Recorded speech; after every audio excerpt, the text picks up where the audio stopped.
मैं डीके द्विवेदी आपके अपना चैनल अपना हिंदी परिवार में आपका स्वागत करते हैं। साथियों, आज हम आप एक हिंदी में नए टॉपिक के पढ़ने वाले हैं। साथियों, पिछली कक्षाओं में आप सब सर्वनाम को पढ़े हुए हो। कहने का मतलब 10 दिन से आपको क्लास नहीं मिल पा रही है, इसको आपको बताया जाए। तो आज से क्लास को हम पुनः स्टार्ट करेंगे। कहीं व्यस्त होने के नाते हम क्लास नहीं ले पा रहे थे। आज क्लास को स्टार्ट करते हैं। इस क्लास को स्टार्ट करने से पहले बता दिया जाए कि बीएड के एंट्रेंस की जो तैयारी कर रहे होंगे वो लोग वीडियो को पूरा देखा करिएगा। कहने का मतलब संधि टॉपिक में पढ़ाने चल रहा हूँ। आज की क्लास में आप सब संधि को स्टार्ट करोगे और संधि को समझोगे, और जो कि बीएड एंट्रेंस एग्जाम में आप सबका अधिकांश क्वेश्चंस आते रहते हैं। तो हम लोग यहाँ पे संधि टॉपिक को खत्म करेंगे और संधि के बाद एक बार बच्चों का कहना है वर्णमाला पढ़ाने के लिए, तो वर्णमाला टॉपिक को भी हम लोग रिवाइज करेंगे। तो यहाँ पे ध्यान देते हैं, पढ़ना है हमको आपको किसके बारे में, संधि के बारे में पढ़ना है, समझना है, संधि को जानना है कि संधि किसे कहते हैं या संधि क्या होता है। देखिए, अगर आप कोई भी एग्जाम देने जा रहे हो, चाहे यूपी पुलिस का है, चाहे यूपीएसआई का होता है, लेखपाल का है, बीडीओ का है, या बीएड एंट्रेंस का एग्जाम देखा जाए, तो उसमें संधि टॉपिक से कंफर्म है 1 न 2 क्वेश्चन आपका आता ही आता है। तो संधि में संधि को पहचानने के लिए आता है, या आपको कोई भी संधि शब्द दिया गया होगा उसका संधि विच्छेद सही देखने के लिए आता है। तो यहाँ पे हम लोग पढ़ने वाले हैं संधि के बारे में। तो सबसे पहले हमको आपको जानना है कि संधि है क्या, यहाँ पे समझना है कि संधि है क्या या संधि किसे कहते हैं। संधि के परिभाषा से भी क्वेश्चन आता रहता है।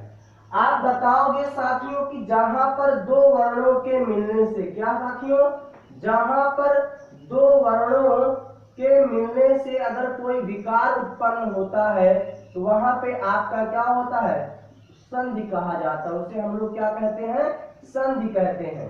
तो आपने क्या कहा, जहां पर 2 वर्णों के मिलने से कोई विकार उत्पन्न हो, विकार का मतलब कोई परिवर्तन होता है, उसे हम लोग क्या कहते हैं, संधि कहा जाता है। तो ये ध्यान देना, एग्जाम में क्वेश्चन आता है कि 2 वर्णों के मेल से होता है संधि समास।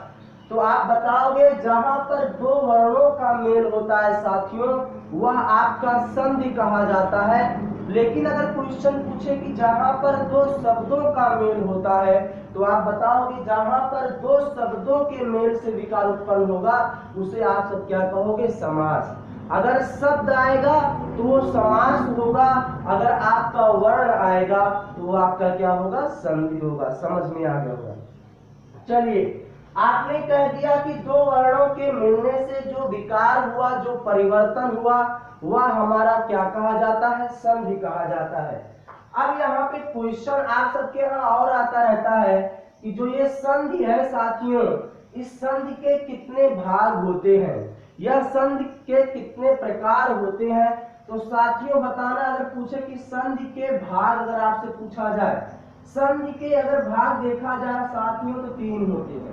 संधि कितने प्रकार की होती है, 3 होती है।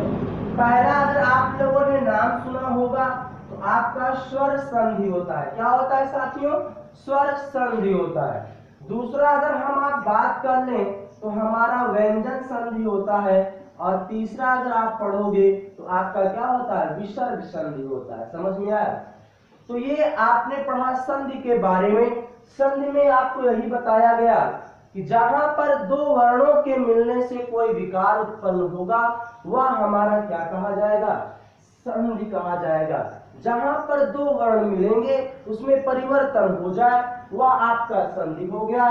संधि के कितने भाग हो गए, 3 भाग हो गए। पहला आपका क्या है, स्वर संधि, दूसरा आपका क्या है, व्यंजन संधि, और तीसरा साथियों आपका क्या है, विसर्ग संधि। समझ में आया।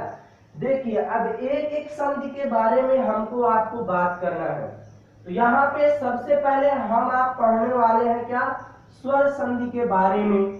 स्वर संधि से क्वेश्चन आता रहता है, पहचानने के लिए परिभाषा से भी इन सारी चीजों को समझना है। स्वर संधि, संधि का मतलब आपने कहा कि सर जी मेल करा देना ना, उनको दोनों को जोड़ देना, वह आपका संधि होता है। स्वर आप सब जानते होंगे, स्वर आपको पढ़ाया गया वर्णमाला में कि स्वरों की संख्या जो होती है वो 11 होती है।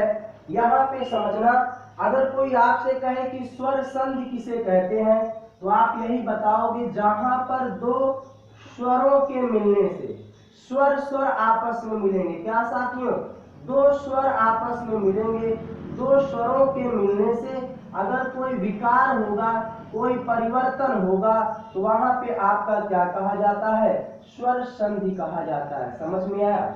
मैं यहाँ पे आपको बता दिया हूँ इस डायग्राम के माध्यम से, जहां पे दो स्वर, कहने मतलब स्वर का मेल किससे होना चाहिए? स्वर से होना चाहिए। और उन दो स्वरों के मिलने से क्या हो जाए? कोई विकार हो जाए, कोई परिवर्तन हो जाए, वहां पे साथियों आपका क्या हो जाएगा? स्वर संधि हो जाता है। कैसे साथियों? जैसे अगर मैं यहाँ पे समझो ध्यान से, अगर मैं यहाँ पे लिख रहा हूँ महात्मा, अगर आपका क्या लिखा हुआ है साथियों? महात्मा लिखा हुआ है। अब मैं इसको अगर अलग करूं तो आप कहोगे महा, धन आपका क्या हो जाएगा? आत्मा हो जाएगा। अब समझना, यहाँ पे दो स्वरों को मिला दिया गया और आपका दो स्वरों के मिलने से विकार हुआ, बड़ा है, यहाँ पे आपका क्या हो जाएगा? स्वर संधि होता है। समझ में आया? आपने यही कहा कि जहां पर दो स्वरों के मिलने से अगर कोई परिवर्तन हो, कोई विकार हो उसमें, वह आपका क्या कहा जाएगा? स्वर संधि कहा जाता है। अब साथियों समझो, यहाँ पे ये आपका स्वर संधि हो गया। अब हमको आपको ध्यान देना है कि स्वर संधि के कितने भाग होते हैं, ये भी क्वेश्चन आता है। क्वेश्चन आप सबके यहाँ आता है कि स्वर संधि के कितने भाग होते हैं, ये आपको क्वेश्चन समझना है। तो स्वर संधि के 5 भाग होते हैं। कितने भाग होते हैं साथियों? 5 भाग। स्वर संधि को हम आप कितने भागों में बांटे हुए हैं? 5 भागों में बांटा गया है। नाम जानो सभी का। पहला अगर देखा जाए तो आप बताओगे आपका दीर्घ स्वर संधि होता है। क्या होता है साथियों? दीर्घ स्वर संधि होता है। दूसरा अगर हम लोग बात करें तो आप कहोगे सर जी गुण स्वर संधि होता है। क्या होता है? गुण स्वर संधि होता है।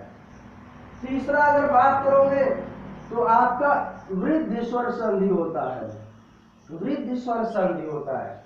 और अगर आपका चौथा बात किया जाए जो कि बहुत ज्यादा इंपॉर्टेंट है, एग्जाम में आता है, यण स्वर संधि होता है। क्या होता है साथियों? यण स्वर संधि। और अगला आपका ध्यान दिया जाए तो आपका अयाधि स्वर संधि होता है। क्या होता है? अयाधि स्वर संधि। तो ये आप ध्यान देना, स्वर संधि में दो स्वरों का मेल होगा, वह आपका क्या कहा जाएगा? स्वर संधि कहा जाएगा। और स्वर संधि के कितने भाग हो गए साथियों? 5 भाग हो गए। पहला आपका दीर्घ स्वर संधि, दूसरा आपका गुण स्वर संधि, तीसरा आपका वृद्धि स्वर संधि, चौथा आपका यण स्वर संधि और पांचवा आपका क्या है? अयाधि स्वर संधि। समझ में आया? तो साथियों आप पढ़ रहे हो संधि। संधि में आपको यही बताया गया कि दो वर्णों के मेल को हम लोग संधि कहते हैं। कहने का मतलब दो वर्ण का मेल जहां होगा संधि वहां होगा, और संधि का नाम आया तो दो वर्ण याद आया। समझ में आ गया? दो वर्ण जहां पे मेल हो और उसमें परिवर्तन हुआ हो, वह आपका संधि हो गया। संधि को 3 भागों में बांट दिए, स्वर संधि, व्यंजन संधि और विसर्ग संधि। स्वर संधि में आपने बता दिया कि स्वर संधि के 5 भाग होते हैं सर जी। तो सबसे पहला हम लोग बात करते हैं दीर्घ स्वर संधि के बारे में। किसके बारे में साथियों? दीर्घ स्वर संधि। समझ लो ध्यान से, कोई दिक्कत होगा तो आप बता देना। यहाँ पे समझिए, इसमें देखिए कभी कभी आपके एग्जाम में स्ट्रक्चर से क्वेश्चंस आते रहते हैं, और कहने का मतलब दिया रहता है स्ट्रक्चर बना करके, ये आ और आ मिल गया, बड़ा हो गया तो कौन सी संधि है ना, या आपको कोई शब्द दिया होता है, संधि विच्छेद किया गया होता है, पहचानना होता है कौन सा संधि विच्छेद सही है।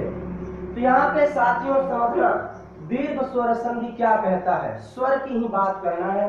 दीर्घ स्वर संधि में हम लोग आ, ई और ऊ की बात करेंगे। किसके बात करेंगे? आ, ई और ऊ की बात करना है यहाँ पे। अब नियम क्या कहता है साथियों, समझते हुए चलना।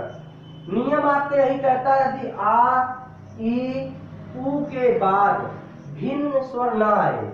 ये समझना, मैं यहाँ पे क्या कहा, यदि आ ई ऊ के बाद समान स्वर आए, क्या है साथियों, समान स्वर आए। मैं फिर से आपको कह रहा हूं कि यदि आ ई ऊ के बाद समान स्वर आए, समान का मतलब साथियों कि इस आ के बाद आ ही आना चाहिए और इस ई के बाद ई ही आना चाहिए, इस ऊ के बाद ऊ ही आना चाहिए। समझ में आया? आपको क्या बताया गया, यदि आ ई ऊ के बाद समान स्वर आए, समान स्वर का मतलब आ के बाद आ ही आए, ई के बाद ई ही आए और ऊ के बाद ऊ आए। कहने का मतलब सजातीय स्वर आए, समान जाति के स्वर आए। समझ में आया? तो यदि आ के बाद आ आए, आ का मतलब साथियों मैं बता दे रहा हूं, अगर मैं आ की बात कर रहा हूं चाहे छोटा चाहे बड़ा होगा, चाहे ई की बात करूंगा चाहे छोटी चाहे बड़ी ई, अगर मैं ऊ की बात कर रहा हूं चाहे छोटा हो चाहे बड़ा हो। समझ में आया? तो यहाँ पे यदि आ ई ऊ के बाद समान स्वर आए, समान स्वर का मतलब आ के बाद आ ही आए, ई के बाद ई ही आए, ऊ के बाद ऊ आए। तो यहाँ पे आ के बाद आ आया है, समान है, ई के बाद ई ही आया है ना, ऊ तो नहीं आया है, समान स्वर है, ऊ के बाद ऊ आया है, समान स्वर है। तो यदि आ ई ऊ के बाद समान स्वर आए उसका दीर्घ हो जाता है। दीर्घ का मतलब आ का दीर्घ स्वर क्या होता है, बड़ा आ, ई का दीर्घ क्या होगा, बड़ी ई, ऊ का दीर्घ क्या होगा, बड़ा ऊ। समझ में आया नियम?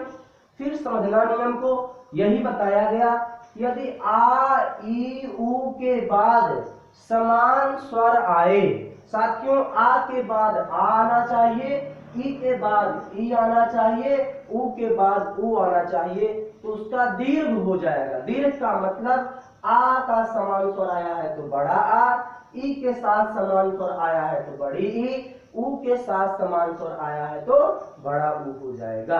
अब एग्जाम्पल समझ लो, जैसे आप सबके यहाँ आता है धर्मार्थ, क्या आता है साथियों, धर्मार्थ। अब ये लिखा गया है, अब इसको अगर मैं अलग करूं तो आप कह दोगे साथियों ये धर्म हो जाएगा प्लस आपका क्या हो जाएगा सर जी, अर्थ हो जाएगा।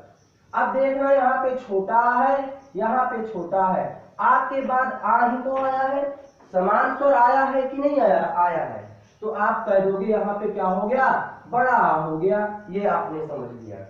अब जैसे आपको लिखा गया है एग्जाम में बहुत ज्यादा आता है गिरीश, अब क्या लिखा है, गिरीश लिखा हुआ है, इसको जब मैं अलग करूंगा तो यहाँ पे गिरी आपका हो गया और उसके बाद धन क्या हो जाएगा, ईश माने भगवान।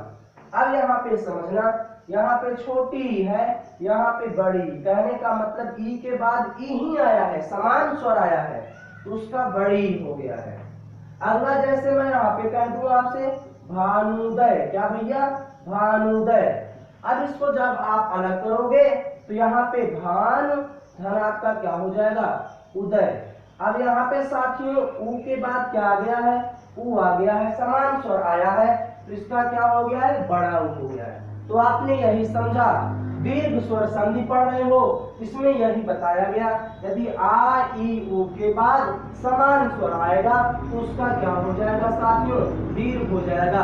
कहने का मतलब आ का बड़ा आ, ई का बड़ी ई, ऊ का बड़ा ऊ। तो साथियों आज की क्लास में आपने संधि टॉपिक को पढ़ा हुआ है। संधि में आप दीर्घ स्वर संधि के बारे में पढ़े हो। अगर कोई दिक्कत या कोई डाउट होगा तो कमेंट बॉक्स में आप अपना सुझाव दीजिएगा और वीडियो को